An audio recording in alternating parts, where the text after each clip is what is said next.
В рамках 100 дней в сфере сельского хозяйства и обеспечения продовольственной безопасности проведен ряд мероприятий.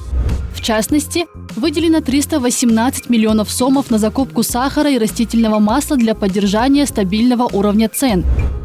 Внедрены кластерные проекты по молоку и мясу, в соответствии с которым на 4 молочных предприятиях внедрена цифровая платформа по отслеживанию качества молока. Созданы условия для реализации продукции фермеров путем организации сельскохозяйственных ярмарок. Проработан механизм заключения прямых контрактов на поставку социально значимых товаров и продуктов питания из государств-членов ЕАЭС. Введены запреты на вывоз сахара, растительного масла, нефтепродуктов, минеральных удобрений и лекарственных средств.